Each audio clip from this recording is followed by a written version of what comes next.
I'm Christine, and season 3 of Stranger Things is out on Netflix!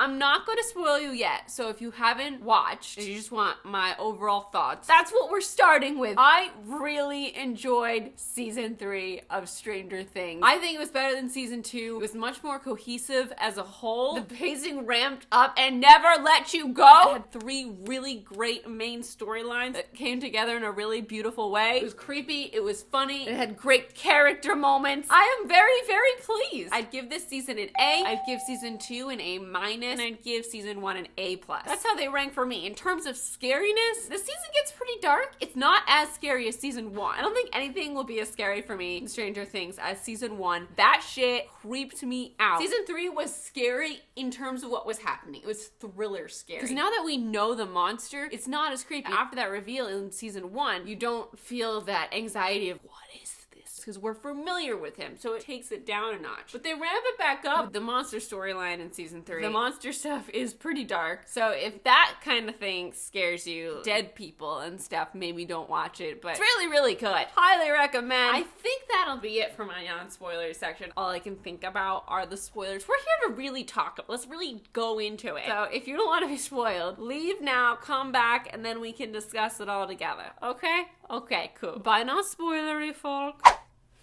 Okay, season 3, baby. This season we start off with 4 strong storylines. We've got Steve and Robin at the ice cream store, who team up with Erica and Dustin. We've got Eleven, Mike, Lucas, and Max. We've got Joyce and Hopper, Jonathan and Nancy, and then of course, Billy and the fucking Mind Flayer. The season opens and closes with Russia. They're trying to open a crack in the universe like they had done in Hawkins. We learn later that that might not have even been Russia. It might have been Hawkins that we were seeing, and it was a misdirect when they zoomed out and showed Russia because there was also a lab in Russia. But then we see, after the credits roll, if you didn't stay after the last credits, there's more. There's a scene in Russia. And apparently, Alexei must have been lying about the Russian laboratory, or they lied to him because there was a Demogorgon up in Russia. Maybe after they broke through under the mall, you could also break through in other areas, but you had to break through there first. I don't know. But they had a Demogorgon, and I don't think they'd transport a Demogorgon from Hawkins to Russia. I mean, they could have, but I don't think so. Something's going on up there. It's just a lot to talk about here. So, my favorite storyline running through was Steve, Dustin, Erica, and Robin. We get these 2 new characters. I mean, Erica's not new. She was in last season, and her, 5 seconds in season 2, Lucas' younger sister I'm talking about, were so funny. They had to give her a bigger role in season 3, and she was amazing. She slayed her role. Everything she said was hilarious and perfect. And Robin, the other ice cream scooper, was amazing as well. All of them just had such great comedic chemistry. The scenes I remember cackling out loud to, and I cackled a lot, so I'm not going to be able to name all of them, but when Dustin was trying to fit into the vent, and he was just screaming, "Touch my butt!" Steve was like, "I'm touching it!" And there was just a lot of back and forth, and it was very funny. And then the scene, this is a trope that's used a lot, and it's always funny. When 2 characters end up accidentally drugged up, it always just opens up this beautiful opportunity for amazing comedy, and it was no different in Stranger Things. When Robin and Steve are captured by the Russians, and they're given truth serum, and they're both just being ridiculous, and Steve is just dumping all this information. Hopper's gonna come down here with an army, and he's gonna kick your ass. He's on his way right now. And then the alarm starts going off, and the Russians have to leave the room, and Steve's like, "I told you so." And when they're in the movie theater afterwards seeing Back to the Future, that was great. And Dustin's like, "Whatever you do, stay here. Do not move." And then of course they look over, and they're gone. Because no one ever stays where they're supposed to be. So I love this season, but there were a couple things that got on my nerves. One, Jonathan being an annoying asshole. I could see where Jonathan could not really see where Nancy was coming from because he's a guy and he's not out there. He's in the photo room, so he's not seeing these assholes be such assholes to Nancy. But I was getting so mad for Nancy working at the newspaper. Jonathan, you're in there doing a real job. They put you as a photographer. He's not doing any intern shit. I don't see him doing intern shit. He's taking fucking pictures, which is what he does. Nancy is out there getting sandwiches and pouring coffee 24/7. I mean, how does that compare? How are you both equal interns? Open your eyes, bitch. Okay. sorry. So Jonathan pissed me off. Eventually he apologized. There was like a handful of really stupid things that happened where I was like, really, guys? Really? When Nancy and Jonathan were fighting meat monster mind flare humans in the hospital and they killed them, but they just stood there and watched as they melted and reformed into goop, I was like, run, run, run, run, run, run, run, run. Nobody ran. Nobody ran until there was a monster globbed together in front of them. And then they're staring as the monster slowly comes together in the middle of the hallway instead of running. Can you run? Are you just gonna what do you think you have over the glob that you can stand and watch peacefully as it forms? And then we have this new character, Alexei, who works for the Russians, but he's obviously afraid of them and not really a big fan of his job because they tend to threaten to murder you if you do anything wrong. He ends up with Hopper, but Alexei's really cute and helpful eventually. They get to the fair. Hopper and Joyce get out of the car and they're like, stay here, Bauman and Alexei. Stay in the car. No matter what you do, sit your ass in the car. And then Alexei's talking about how he wants to have fun and be an American. And Bauman's like, how about we go right now? Why not? There's no one out to kill us. We're not sitting in a stolen car with fake Arnold Schwarzenegger after us. Let's go get a fucking corn dog and play a game. Why doesn't anyone listen to anything? No. So anyway, I love Steve. I love the scene where they fell over, where they were tied to the chair and they were having a little heart-to-heart while they were sideways on the ground and they thought they were about to die, and then their heart-to-heart in the bathroom was fantastic. The actors killed it. The writers killed it. It was great. And then there's this moment toward the end of the episode where they do a Back to the Future reference with the walkie-talkie with Dustin. So good. There are so many Terminator references in this season. There was a Terminator in the season. Where did they get that Arnold Schwarzenegger doppelganger? And he doesn't look like Arnold Schwarzenegger so much straight on, but like give him some mood lighting and a side angle and shit. That guy's the Terminator. They gave him a limp, so he had to walk slow. He was perfect for that role. And Steve and Erica's back and forth was so funny. She's just talking about if she's not back for tomorrow for her Uncle Jerry's birthday or something. And Steve was like, I don't care about Uncle Jerry! I don't care about this! We're in a fucking elevator!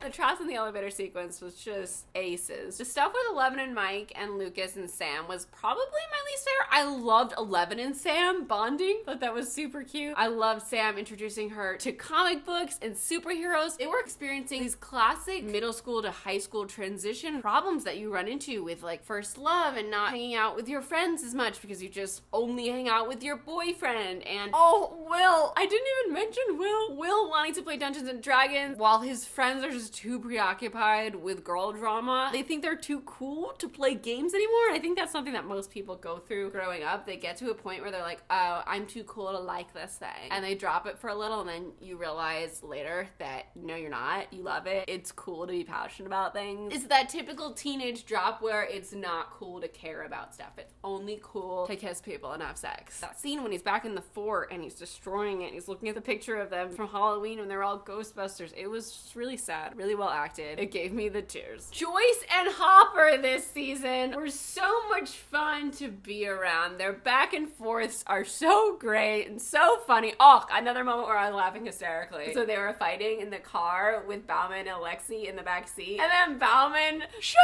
up! Get out of the car and have sex or shut up! And then he tells Alexei what he told them and they just start laughing. What a great scene! This season, we have the smoke monster bit of the mind flare being stuck in our world because 11 closed the gate at the end of season 2. This little piece of the mind flare gathers all sorts of people, melts them up, and forms a meat monster version of itself on Earth. And to do this, he needs to find like one leader host, and that leader host ends up being asshole Billy. I, for one, am glad we had Billy to be this asshole, to be the host, because it would have been heartbreaking to have this host be someone we liked. You know, be like Joyce or someone like Hopper. That would have been devastating. To have it be Billy let us off the hook there, because while we feel bad for Max that she might lose her brother, we don't really care that Billy might die. It's okay. This season really started ramping up in episode 4 with the sauna test. I was freaking out when he was in the sauna. And we played it so well when he was like, I didn't mean to do it. And then he broke through that glass and tried to kill them, and 11 was so cool. Wow. Great episode. Great scene. In the end, you actually start forgetting why you hated Billy so much. And I think it's because Max does such a good job feeling really conflicted about this. She doesn't want it to be Billy. She's just her brother. I know I hated him last season, but I forget all the awful things he did. Through the memories we see of him with Eleven, oh god, that scene was so scary. I was like, please don't tell me Eleven is stuck in a dream forever. I just kept getting Inception flashbacks when she was on that beach. I thought he took her down another level, and she wasn't gonna be able to get back up without a kick. We see those flashbacks with his mom. I started telling them that we needed to get Billy's mom to help Billy fight the Mind Flayer. Like, that's the person that can take him out of it. But maybe his mom died. I don't remember that plot point, but maybe she's not there to be able to do that. But it does end up being his mom that drags him out. It's Eleven describing his mother. I'm really glad that in the end, Billy has a little baby redemption. He gets up and he takes the hit from the Mind Flayer that was supposed to be for Eleven. How wild was it when they opened that episode with Heather's parents, the guy who works at the newspaper. They're in the basement, tied up. The fucking meat monster Mind Flayer just like right onto their fucking faces. It's like watching what happened to Will in the Upside Down in real time with a tentacle a gajillion times bigger than the one that they pulled out of him. So many people died this season, like so many that we didn't even know. How wild was that scene when they're all lining up as it was time to form for Meat Monster? He walked up and just like that shot when you saw someone's ribs just like get sucked in. God, when the old woman was, oh my god, when it bit 11, I was like, that bite's gotta be poisonous. There's more to the bite. There's more to the bite. Wasn't thinking that more would be the meat monster being inside of her leg. Yeah, a lot of gross stuff. What do we think happened to 11's powers? I mean, she's gotta get them back. So I think we're doing another season. I think they're doing 4 seasons. Apparently they dropped the other powered people storyline. They probably know, as well as us, that episode where 11 left to learn about her powers and we were introduced to all these new characters just didn't feel like Stranger Things. It felt like a whole new TV show. Nobody really liked it that much. I know some people love it. Sorry if you love it. I think a lot of us were like, no, we want to be in Hawkins and we want to stay in Hawkins. We want this small town vibe. That's what makes it. Okay? For some reason, strange shit happening in a small town is what we all know and love. That's what makes a hit show. Vampire Diaries, Teen Wolf, Riverdale, True Blood, Stranger Things. Throughout the season, Hopper is trying to ask out Joyce. I've grown to love Joyce so much. I know a lot of people didn't like Joyce. I thought Joyce was amazing in the first 2 seasons, and now I love her. She's just such an adult Hermione to me. She just doesn't take any shit, and she's on top of her shit. Like, she's very observant. She's really smart. I have so much respect for her every time she's telling someone off, and they're like, can you calm down? And she's like, bitch, now you're in for another lecture. The sequence in the final episode when they're breaking into the Russian bunker was fabulous. I loved how all the little bits and pieces came together. You know, every group had a chunk of the story. It made my heart so happy. And that moment where Joyce and Hopper are just waiting for Bauman to do his part, and Joyce asks Hopper out. They set a date. I was like, shit. One of them's not coming back. One of them's not gonna come back! If the people are in a deathly situation and they set a day to finally go out on a date, you can bet your ass one of them's not gonna be able to make it anymore because something bad is gonna happen. When Hopper was out there, I knew it. I knew he wasn't gonna make it. I knew she's gonna have to blow it without him. It sucked. There's that second where you're like, wait a minute.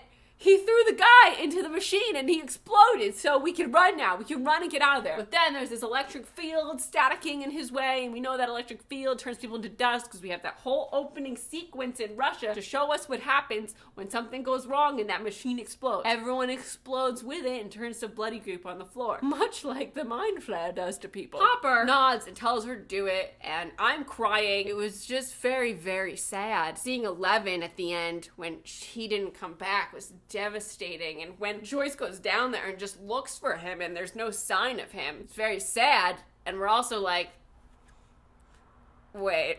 In the back of my mind, there was a part of me that was like, wait, where is he? Did he escape? But also, I was like, no, he couldn't have. People explode when that happens. But we have that scene at the end now, and they were like, the American? No, not the American. So there's an American in the prison. There's no reason to show us that if it's not Hopper. There isn't. There's no reason. Because if they're doing another season, and I feel like this was a fake out end of the show. Because when the kids were asked if they're doing another season, they didn't say anything on an interview. They were like, look, next. They can't have another season without Hopper, who's everyone's favorite guy. He really has the character arc of the century. He's a great actor. He's a great cat. We need him. And he's in Russia, apparently, in a prison. Now, how did he get there? I don't know. Was it subconscious 11's powers saved him and like popped him out of there where Russians found him. I mean, could that possibly have happened? Is that why Eleven does not have her powers anymore? Because they saw what she couldn't, that Hopper needed help and left her?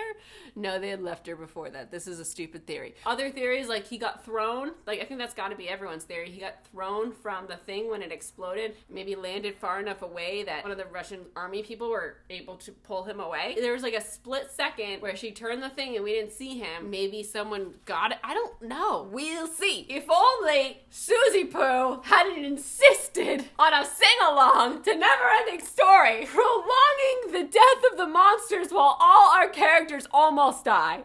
We're all sitting there like, it's almost funny, but it's not quite there because you're like, can you tell her that this is serious? Had she not done that, had Hopper and fucking Joyce not done, let's count to 3.